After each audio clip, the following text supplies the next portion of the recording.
Today on Running to Him. Just like the new rulers of Egypt didn't know Joseph, our rulers don't know the God of the Old Testament and New Testament. We need to prepare for persecution. We will read through the Pentateuch until January, and today we read Exodus chapters 1 through 3 and concentrate on Exodus chapter 1, verses 7 through 12. Exodus 1, 7 through 12 says, "But the sons of Israel were fruitful and increased greatly, and multiplied, and became exceedingly mighty, so that the land was filled with them. And now a new king arose over Egypt, and who did not know Joseph. And he said to his people, Behold, the sons of Israel are more and mightier than we. Come, let us deal wisely with them, or else they will multiply in the event of our war. They will also join themselves to those who hate us, and fight against us, and depart from the land. So they appointed taskmasters over them, to afflict them with hard labor. And they built Pharaoh's storage cities, Pithom and Raamses. But the more they afflicted them, the more they multiplied, and the more they spread out, so that they were the dreads of the sons of Israel."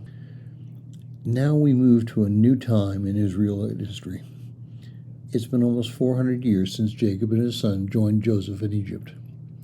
Things have changed over those 400 years, and a new dynasty has appeared on the scene that lost connection with Joseph's previous history. And because this was a new people, they wanted to make their dynasty the strong one. But we can't leave God out of this picture. You might remember that God told Abraham that his descendants would be out of the Canaan area for about 400 years because of the sin of the Amorites, Genesis 15:16. So it was God's hand that brought this new dynasty into political power.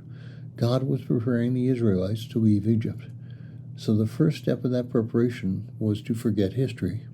And this is shown by the verb to know in verse 8. Nahum Mattathias Sarna was a 20th century Jewish scholar who wrote two excellent commentaries on Genesis and Exodus. He says this about the meaning of the verb translated know, used in verse 8. He writes, "This is the first appearance in Exodus of the verb.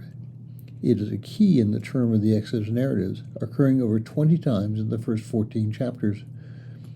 The usual rendering, to know, hardly does justice to the richness of the semantic range.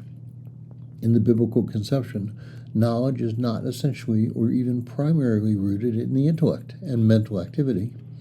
Instead, it is more experiential, and it is embedded in the emotions so that it may encompass such qualities as contact, intimacy, concern, relatedness, and mutuality. Conversely, not knowing is synonymous with disassociation, indifference, alienation, and estrangement. It culminates in the callous disregard for another's humanity. So the new ruler in Egypt didn't know the history of the Israelites and totally disregarded their history and their value to Egyptian history. This is precisely what is happening to Christianity in the United States and the worldwide.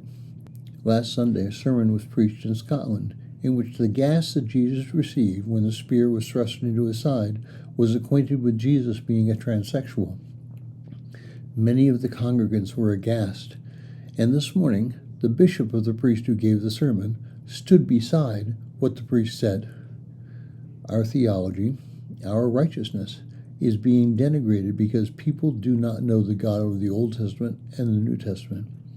In the next few months, we might see the persecution of Christians who espouse traditional Christian theology increase significantly because of the marriage right bill that is in Congress today. Thank you for listening. We pray that today's devotion was meaningful to you. We would love to hear from you. You can use either Facebook or YouTube to like, subscribe, share, and tell others about us. If you would like to contact us, you can reach me at phineasjacobus@runningtohim.net.